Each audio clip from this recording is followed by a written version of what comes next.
This is KC Sports Network, proudly presented by Emprise Bank.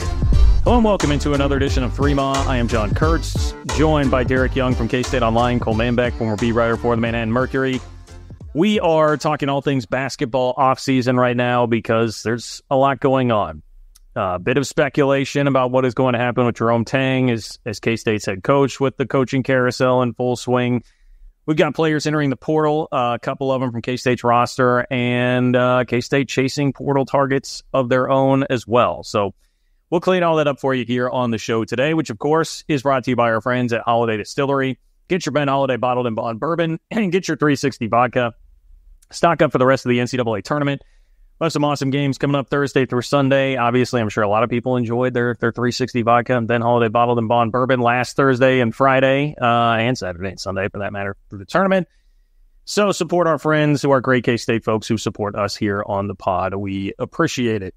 Lots going on. Basketball offseason, hot and heavy, fast and furious, because you have the portal open as soon as the NCAA tournament starts. There's been a lot of grumbling about that. And I guess, you know what, let's just start there, because two tangible news items that we have are that K-State has had two players enter the portal. Cam Carter, Dorian Finney-Smith. I'm not sure either one is a gigantic surprise, at least to like people like us that have been hearing some of this for a little while as a possibility. And Dorian Finney-Smith saw his minutes drastically cut, about halfway through the conference season after he had been more of a factor early on. So your instant reaction to Cam Carter and Dorian Finney-Smith going portaling. We'll start with you, DY. Those are the first two that I expected, and at this point, I would say obviously not a surprise. I think LSU's already been on campus and met with Cam Carter. I think them in Florida are probably two of the more likelier scenarios with him, and that was probably, being honest, probably something that was unfolding behind the scenes for a bit. I don't think that he really had much intentions of remaining at Kansas State beyond this year. And there was probably a time or a scenario where K-State would have liked him back. I don't know how much by the end of it. And obviously in this new area of NIL, when you're basically dealing with a salary cap, you figure out how much money you have. You want to allocate that money and spend it wisely too. So I think all of those things probably went into,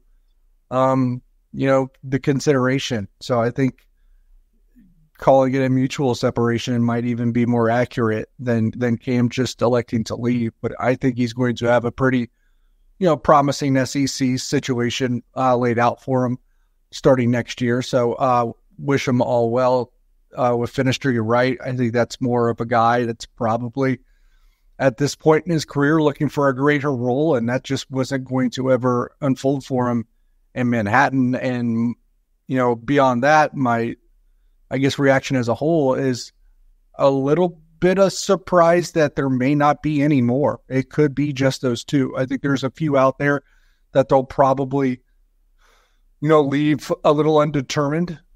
But there is a scenario where those are the only two transfer portal exits. And if so, that's not the end of the day either.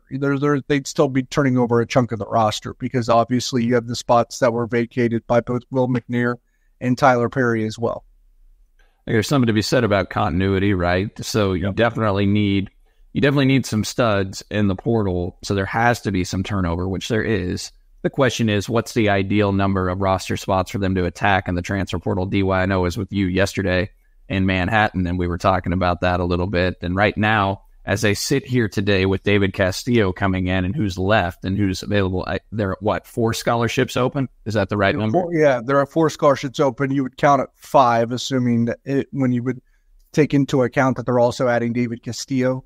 In terms of the turnover, you're turning over at least 5 scholarship spots at this point.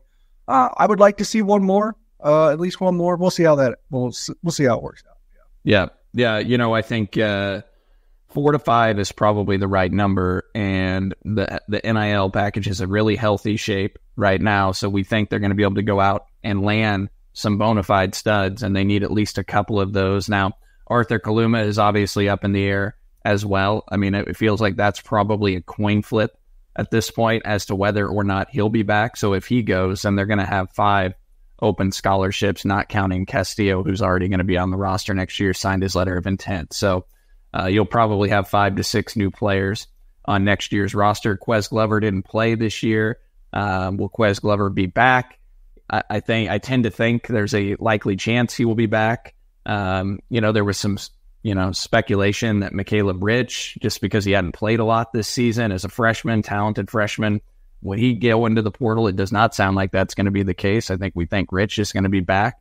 Day-Day Ames, obviously, we think is going to be back, who really shined down the stretch and obviously has a bright future as a point guard at Kansas State. And so, Cam Carter leaving is, I don't think it's unexpected by any means. I think we all were talking about it for the last 4 to 5 weeks as a possibility. Heck, it's been on their radar for quite some time as, somebody who will likely enter the portal, may go back down south. He's from Louisiana.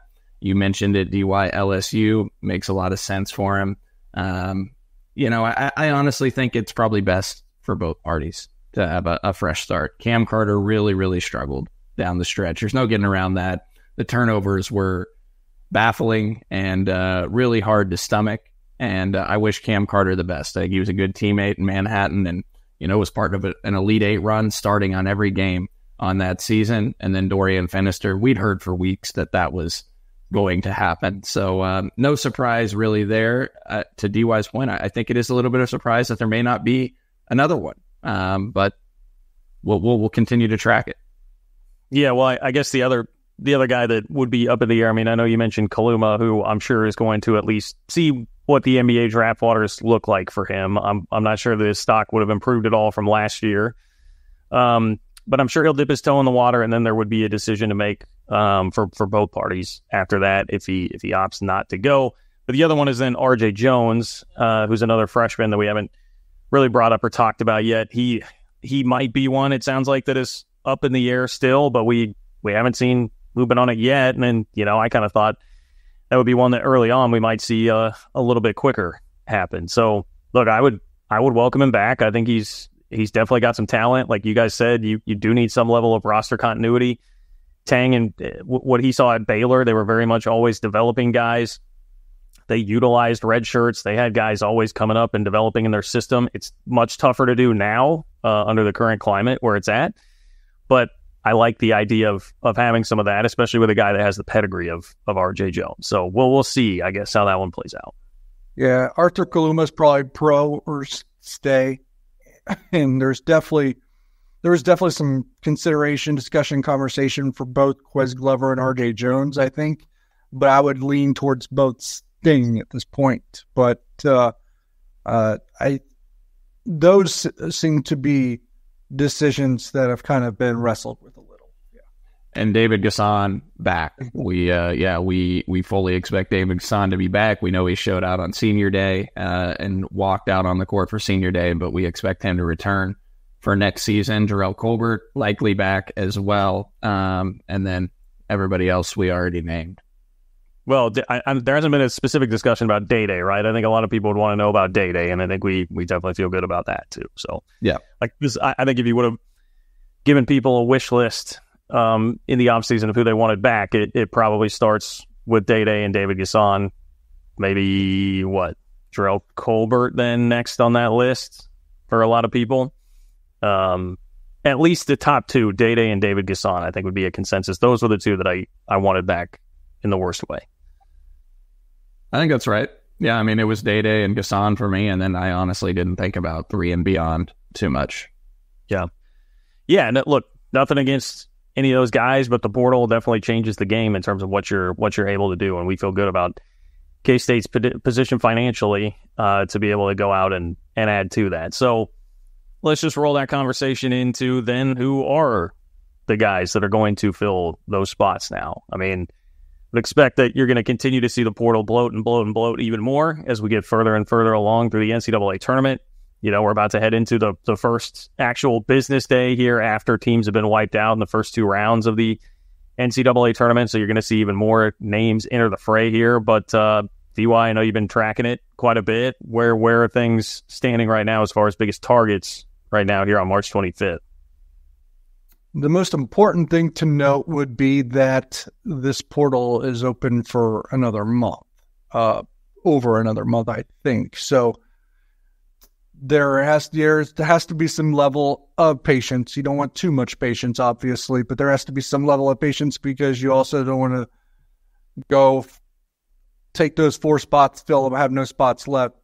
A couple guys pop open later down the line that you'd like to have, but you can't allocate a scholarship spot for them, so you're kind of SOL. You don't want that to happen. So there, you do have to have some semblance of selectivity, especially since the guys that could enter the portal the rest of the way are probably going to be really good because they're playing on NCAA tournament teams. So that's still. So I wanted to preface everything with that, but 4 names really stick out the most at this moment of kind of who's in their sights, or at least that are guys they really like that are also attainable. Michigan guard Doug McDaniel. Excuse me. Everybody and their brother is chasing him. So a tight, heavy recruiting battle. That'll be the same can be said for Drexel big man Amari Williams. Probably not breaking any news there. I know Kansas State, even on Twitter with Joe Tipton and others that kind of track this, that have kind of connected Kansas State to both of those players. I think Illinois Chicago guard C.J. Jones is a guy that's starting to make a lot of sense for him too. I think he kind of grew up and was pretty close friends with Michaela Bridge. So that would be the connection. And obviously we've heard that K-State's kind of, has their eyes open a little bit for Old Dominion guard Vashon Alette, who's a native of Canada. So I think those 4 are the ones that seem the least, the most pertinent at this point. But I think there's still a long way to go. These things can tend to fluctuate still. 2 other guys that are in the portal that I can't really comment on, the seriousness of the dialogue between the 2 sides, but at least guys that would make sense for him because of prior connections would be Terrace Reed, Michigan big man transfer, someone that probably a little bit of the type of big that makes sense for Kansas State as well. I think he has ties to Rodney Perry's from St. Louis. Kansas State recruited him when they had Bruce Weber. I think, Jerome Tang's recruited him before as well. Again, the tie to Rodney Perry.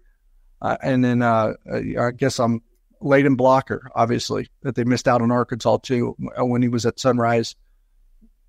And that was a heated recruiting battle, one of the first ones that Jerome Tang was involved in at the high school level when he was first hired at Kansas State. Now, I don't know where those guys are positioned at on the board or how hot or heavily they'll be pursued. Again, you have a limited amount of spots here. You can be selective. You can go, get some dynamite players. So it'll be interesting what their strategy and approach for those guys are. And again, there's going to be guys that still enter the portal that might be, guys that they wish to heavily pursue as well. Well, some of the discussion is going to be like what you said, DY. How hard do you push and pursue now? Because last year, some of the criticism I think that came from some fans anyway, it was like maybe they should have pushed harder on certain guys earlier on, and they were a little bit too patient with some of that process. And I think just a general discussion that's worthy of having is how different will this look from the way the staff did approach things last year. They're going to have more money that will certainly help, but you also it's not just a coach like learning in year 2, now going on year 3 of being a head coach, but it's like all the coaches are kind of learning this new environment and how to operate, right? I mean, what's the conversation in Lawrence, Kansas right now? It's about how Bill Self handled the portal last year and his roster last year, and Self was up at the podium saying that for a while he had been thinking about next year already because they had such issues with where they were at. So I think that's a very worthy discussion, and we'll have it right after I tell you about our friends at Home Field Apparel. All right, worthy discussion is getting to homefieldapparel.com to check out the 40-plus K-State designs that they have there, including their new drop. Lots of awesome stuff. Please go get that shooting shirt and make sure you wear it in front of Cole so he knows that you can wear it on any occasion. It is pretty awesome. You can check out 100-plus other schools at homefieldapparel.com as well, and we'll even give you 15% off. It's homefieldapparel.com. Use promo code 3MA23 for 15% off your first order at homefieldapparel.com. We're back in just a moment. We appreciate you supporting KC Sports Network by listening to our podcast. You have helped us become the highest-ranked Chiefs podcast network in 2022 and 2023. And don't forget about our daily Substack newsletter, the best written analysis you can find on the Chiefs straight to your inbox every day.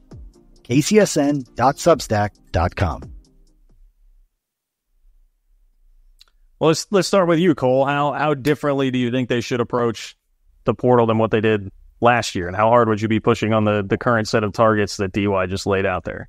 I'd love to get two of them in the next couple of weeks. I think if you can land a couple of studs early on, then you can be a little bit more picky and choose the rest of the way and wait for additional guys to enter the portal. But I think there's a few guys out of what DY just outlined that are, bona fide, really, really good players that would help lift this team to being an upper echelon team in the Big 12. One being Doug McDaniel, the point guard from Michigan, who is currently the number 6 player in the transfer portal. He out of high school, he was the 85th ranked recruit in the country in the 2022 class, number 12 point guard.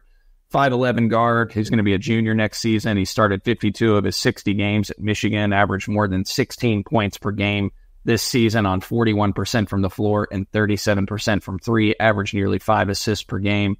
And as I mentioned, he's the number 1 point guard currently available in the portal and the number 6 overall player according to On3 in the transfer portal, which sounds familiar probably to so many of you because Max Asmus last year out of the gate was the guy that Kansas State chased so hard, and he was the number 1 ranked point guard in the portal and one of the top 5 players in the portal. K-State goes after the big fish, especially early on in the transfer portal. They think they can compete and land any of these guys, and so I think Doug McDaniel would be a huge get for this coaching staff. Amari Williams would be a huge get, 6'10", senior power forward. He's currently the number 10 player in the portal, according to On3, the number 2 power forward. He's a 6'10", 255-pound power forward who has played 105 games in his career. He's a transfer from Drexel, 79 career starts, and nearly 14 points per game last year and nearly 9 rebounds. And then just this past season, 12 points and 8 rebounds per game. Career 52% shooter from the floor, over 1,000 career points and 732 boards. He's from Nottingham, England. So him and David Gasson, Netherlands, England. I don't know if that's rivals, but that would be a really nice get for Kansas State. Those two would be at the upper echelon of my wish list for this coaching staff. There's obviously other guys as well. I mean, I think CJ Jones is a guy that would be a nice role player that would be a get for this coaching staff coming off the bench. He's the Illinois-Chicago transfer guard that DY mentioned, 6'5", shooting guard. He averaged over 11 points per game last year as a sophomore at Illinois-Chicago. Just a little fun fact about him.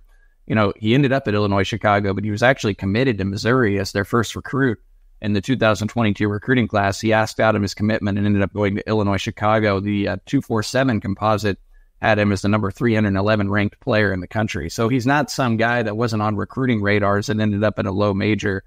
He had some Power 5 offers coming out of high school from East St. Louis, friends with Michaela Rich. So I think you can connect the dots there as a possibility. And then Terrace Reed, he's currently a transfer from Michigan, number 14 player in the portal, number 5 center, 6'10", 265 pounds, averaged 9 points and 7 rebounds as a sophomore with the Wolverines this past season. Out of high school, he was number 35 player in the country, number 7 center in the country in the 2022 recruiting class. His high school was Link Prep out of Missouri, played at Mocan Elite. Rodney Perry's coached him. He also coached him in the Jordan Brand class All-American team. And K-State also has offered his brother Tristan Reed, who's a 6'8" center in the 2026 class out of Missouri. So there's a relationship there. He might be a little bit farther down the wish list, but he's somebody obviously to keep an eye on as well. You're giving me some flashbacks to like Joe Toussaint and Muhammad. I don't even remember how to pronounce his last name. Wege, whatever that guy's name was, that went to Bama last year, where we thought it was going to be a package deal, Michigan package deal, and then it winds up being nobody. Are you just setting us up for failure once again? DY's setting you up for failure. He's the one that, has pulled together all the great reporting on KSO for this. So he's getting everybody's hopes up a little bit. So okay. I'm just giving you my job is to give you guys the background on these guys and the social media stock. Yeah, I was going to say, no, that's not your job. Your job is to track social media follows? What do we? Where's Instagram corner here? What's going on the gram? Not a lot, actually. Maybe the staff has realized there's a lot of people that track the follows and followers, and they maybe limiting that a little bit more. So because we do know they don't want necessarily everybody to know who they're heavy on. So there's not a ton of activity on that front. I'm getting kind of bored with it. I'm gonna have to resign. I'm gonna find some new hobby. So just dig a little deeper. I don't know. Maybe they're on Threads. Maybe check out Threads. See if it's popping off over there. Is that the Facebook thing, or like what is Threads again? Yeah, Blue Sky. Good call, Nick. Blue Sky. Can you check out Blue Sky or Mastodon? See who they're following there. I feel like I'm going to get a virus on my computer checking out some of these sites you guys are mentioning. Yeah. TikTok, yeah.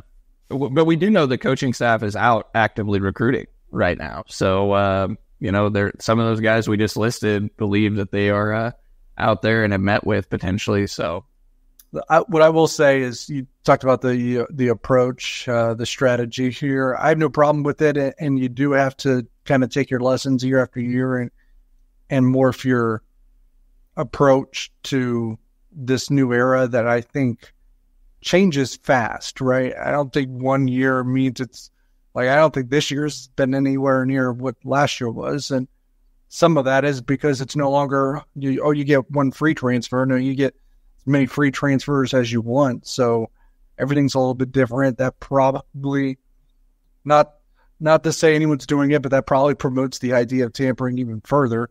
So yeah, and retention becomes pretty important, because if you're not paying attention to that, someone else is trying to poach your roster when it's all free agency at this point. So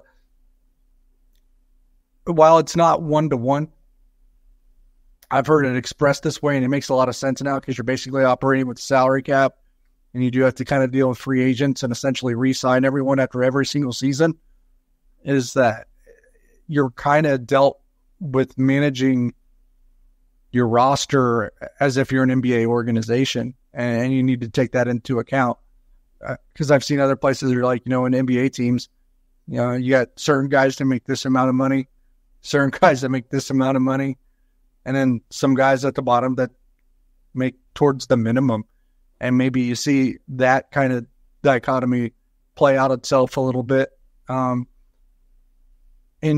do you have locker room chemistry issues because of that? Because I think it's clear that some teams, year in and year out, when they are turning over a lot of their roster, and you do have to take in the salary cap and NIL aspect into it, I think you're dealing with 19 to 22-year-old kids who are looking at other people's wallets a little bit too.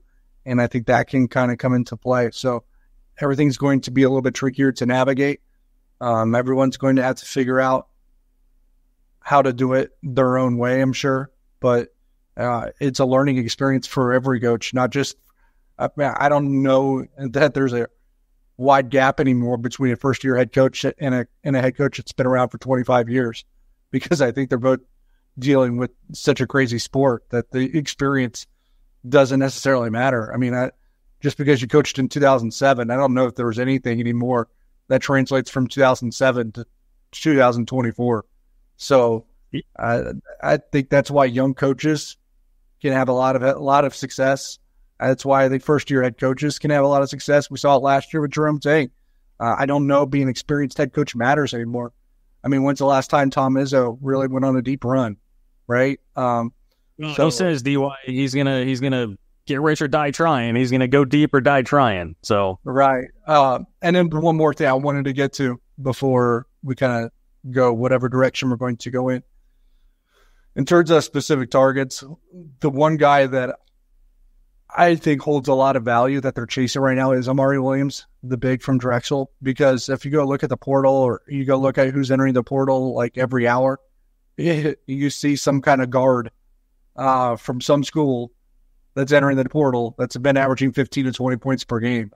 There is no shortage of guards that can help you that are in the transfer portal right now, in my opinion. I think there is a shortage of bigs that have that skill set that can help you, though. So I think that's why, even if you were to miss out on Doug McDaniel, they don't want to miss out on him. They want him. He's a top 10 player in the transfer portal. But, boy, there's a lot of other guards that can help you as well. If you miss out on Amari Williams, I just don't know if there's a lot of dudes like him. That makes sense. I mean, it's kind of like what we always talk about in the football portal, like, how coveted like tackles are, right? Because it's so much more difficult to find that position in the portal than it would be like insert skill position player here.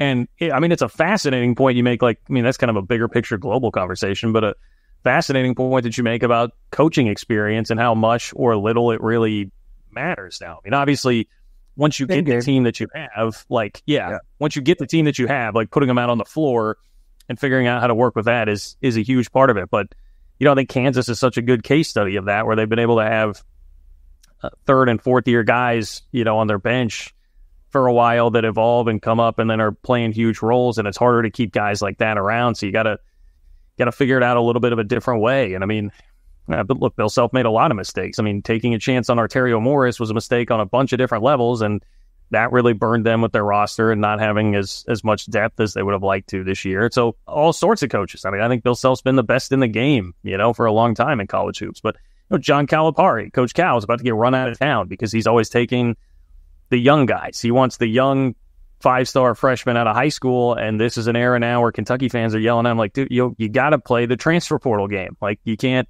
be running the 18 and 19-year-old kids out there against the grown men that are experienced and playing everywhere. So all these coaches are having to really learn and evolve right now. And to that end, Cole made a good point yesterday, right, about the teams that are relying on freshmen this year the most. Not a lot did. There's fewer and fewer freshmen playing, but I think he made a good point. Like, teams that are relying on multiple true freshmen, Kentucky and Baylor come to mind. They both exited early, right?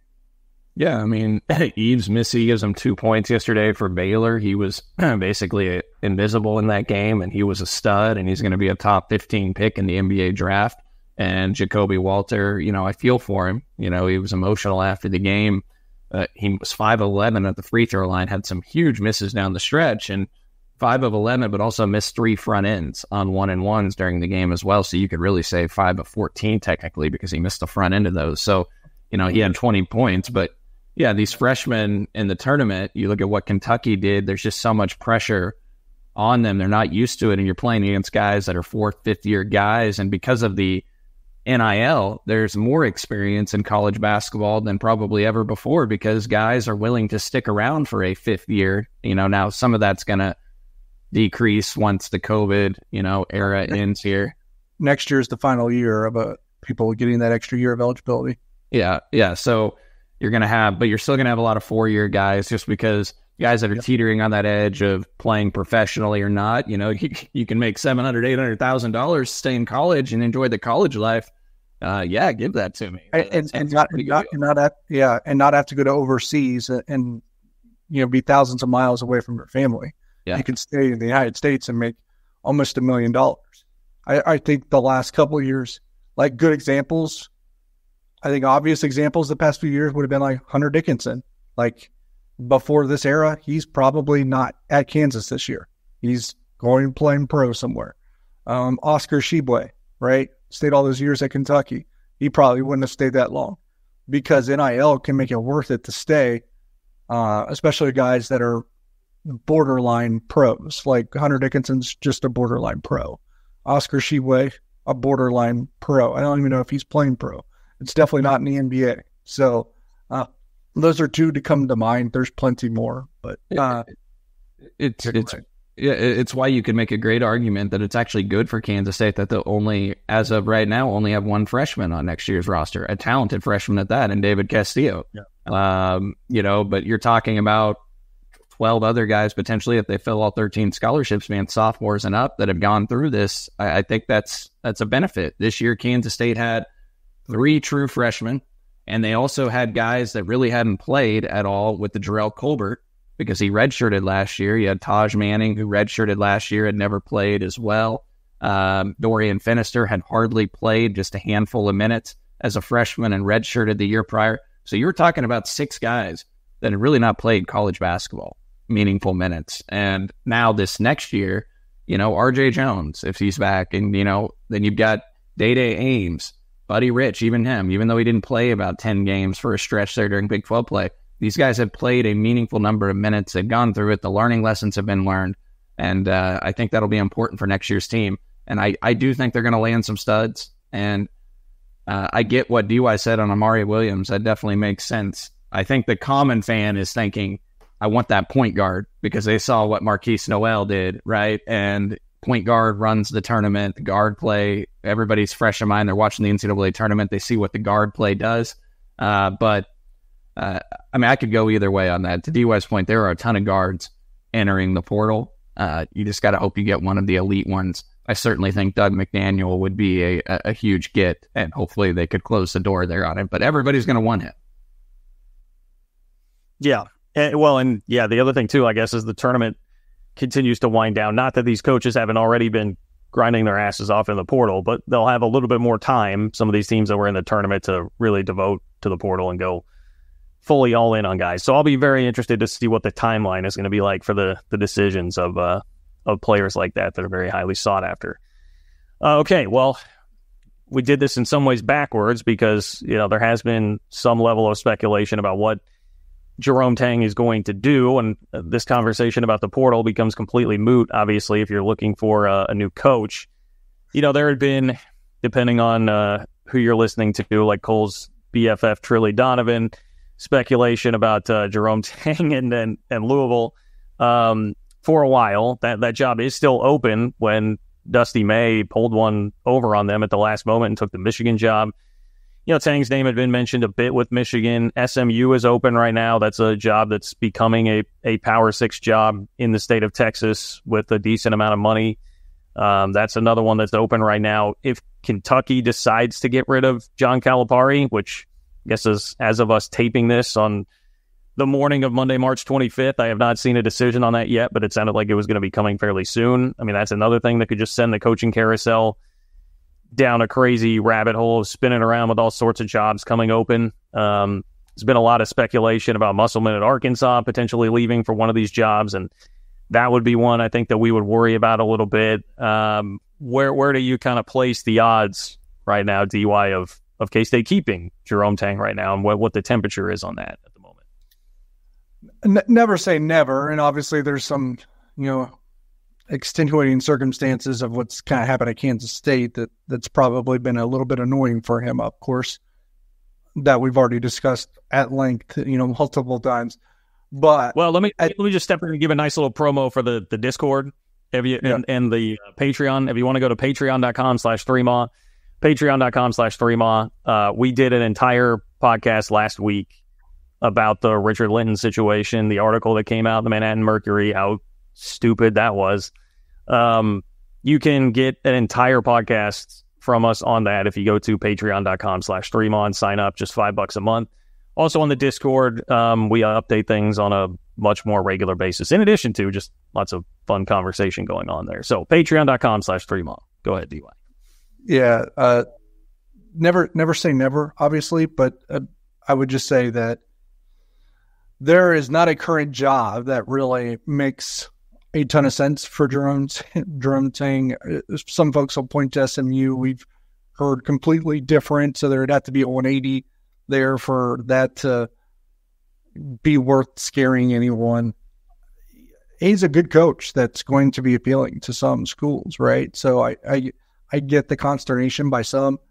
At this point, I just don't. There's nothing that really connects him to a current job opening. Now, I will say it's better for Kansas State if Musselman stays at Arkansas, probably. It's better for Kansas State if Calipari stays at Kentucky and doesn't really spin this coaching carousel, 3 or 4 times over. Trust me, I get that. I don't think in its current state right now that there is anything worth being imminently concerned about. And, I've shared this on K-State Online. Obviously, check that out as we've been punching out some good stuff over there as well. But my hunch and just the way that I've seen this thing kind of unfold behind the scenes, see the coaching carousel, is like I still expect Jerome Tang to be back. There's just never been anything that's really set off my alarm to raise really red flags or concerns about that. And so I think some of it is people leaping to conclusions on it, and some people that are probably not favorable to Kansas State wanting to will some of the stuff into existence because Jerome Tang at Kansas State does strike fear into some programs, right? Because they think Kansas State can hit its ceiling of potential with Jerome Tang at the helm. And I would agree with them that they can. So there's probably a reason for them to want him gone. I just don't see it at the moment. Never say never, but I just don't see it at the moment. Yeah, so let's look at the jobs currently available at the Power 6 level. We'll include SMU because they are moving into the ACC. SMU fired Rob Lanier after 2 seasons. He took them to 20 wins this last year, so I think it came as a shock to a lot of people. And to me, that kind of meant that I thought they had somebody lined up already, like a Will Wade, who's at McNeese State, just because of the sudden move to move on from Lanier, who I thought did a nice job. Jerome Tang's friends with him. Does that sour him on the administration there? Will Wade certainly seems like a realistic target. So does Eric Musselman at Arkansas, who may be looking for a fresh start. We know SMU has a lot of money and powerful donors. So the rumor is they're packaging up some significant NIL money as an incentive for this next coach, and will pay a hefty salary for their next coach. But again, I don't think Jerome Tang is a serious threat with SMU. You got Oklahoma State, Louisville, Stanford, Washington, Vanderbilt. All right, Vanderbilt, Washington, Stanford aren't going to probably move the needle with who they hire. I don't think they're going to attract a guy that's going to start a whole new spin cycle on the coaching carousel. Oklahoma State, there was a rumor of Buzz Williams from Texas A&M potentially being a candidate, but I think DYU also read that Danny Sprinkle is a candidate. The Utah State head coach, who was at Montana State the year before, in case they faced the NCAA tournament, is also a guy that Oklahoma State is trying to get. Now, there's multiple schools going for him, but that would just seem to signify to me that Buzz Williams may not be attainable for Oklahoma State. That would be a lot of money that they'd have to spend on basketball between the buyout for Mike Boynton and then buy out Texas A&M's head coach and pay a hefty salary there, plus boost their NIL. And Cole, I'll step in here. Who was it yesterday? I just read the article that did an update on that, was giving updates on coaching. Was it Norlander across the country, and said that Oklahoma State's had been a mess? Called it a mess, that they had chased after a bunch of different guys, and it had just been a mess of a coaching search. So I mean, who really knows with that one? That was Matt Norlander at CBS. He's done a good job on this stuff too. So want him to get the credit. Don't want to swipe anything away there. One thing I would point out, that, and I know, Cole, you probably didn't get to finish your point, so apologize for that, but like Louisville offered Dusty May like 3.2, and Michigan got him because they upped it to 3.7. Like that I don't know if it's like coaching salaries are all of a sudden going to be affected because the coaches are more worried about NIL so they can win. But that's just not a salary in the neighborhood of what I was expecting. It's much further lower than I was expecting. Yeah. And so, the rumor was Dusty May was taking Louisville and then ended up at the last minute taking the Michigan job. So Louisville remains open. I think it was Jeff Goodman, DY, and Norlander that have both said Shaheen Holloway, Pat Kelsey from Charleston, and who's the third guy, guys? Raheem? Raheem. Yeah. Raheem, yeah, from South Florida are 3 primary candidates that Louisville is now looking toward. And again, if they hire one of those 3, those are jobs that become open that aren't going to move or spin the coaching carousel, right? Like the threat, Seton Hall probably isn't going to hire somebody that's then going to make a job open that is going to be attractive to Jerome Tang. The same thing for obviously Charleston and South Florida. So what you're really looking at here is, does Eric Musselman move or not from Arkansas? And if Eric Musselman doesn't move, then things settle down, so long as Kentucky, and I urge you, Kentucky, give John Calipari one more year. Like, let him adjust his style. Give him a chance with the transfer portal. Give him the NIL he needs. Okay? John Calipari has won a national championship for your program. Do not forget how good of a coach he is. Keep him. Keep him for at least another year, so we don't have to also go through just a nightmare of a coaching carousel, unless they were to hire a guy, somehow incentivize, a Jay Wright or a Billy Donovan that aren't coming from another job in the college level. Jay Wright retired now. I just can't see him wanting to deal with Kentucky fans and the stress of that when he's enjoying retirement. Or Billy Donovan, who's making a hefty salary in the NBA, not having to deal with the transfer portal headache and NIL. I think he's about to be fired in the NBA. But well, then if he is, Billy Donovan, okay, Kentucky, if you do move on from John Calipari, make sure you get Billy Donovan or Jay Wright and you have that lined up. Okay, somebody that's not in the college game. Or Bill Self. Billy Donovan's won multiple national championships, right? Yep. Multiple national titles. Even better. Florida. Even better. Back to back. Yeah. Back to back. Last one. Another name to think about that, we know that he'll throw his hat in the ring because every open job he does. Matt Campbell may throw his hat in the ring for Kentucky basketball too. So, they could obviously hire Matt Campbell as well. And he would be okay. And John, he would probably find a way to win 10 games in basketball with the opportunity to play 30 plus. He'd make it a 5-star culture. They've had 5-star talent, but they need 5-star culture at Kentucky. So he could bring that for sure. Yes. Yeah. That's a great idea. I hadn't even thought about that. Matt Campbell to Kentucky hoops. Man. You're welcome. Yeah. I mean, I'm not going to lie. If I were a Kentucky fan, there's no way I would stand for John Calipari still being around. But I see where you're going. I see where your head is at with that. Is there anything else basketball wise that we have not covered here that we need to get to?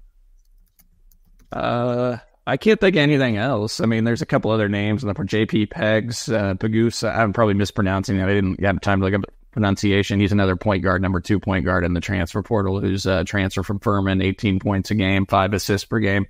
K-State's reached out to him. Makai Mason, a transfer from Rice, a guard as well. K-State's reached out to him, 14 points per game last year as well. But yeah, and I can't think of anything else regarding K-State hoops at this time, but we'll continue to have a lot of transfer portal update podcasts, recruiting podcasts. D-White, I guess I forgot to mention, I mean, we talked about David Castillo being the only freshman.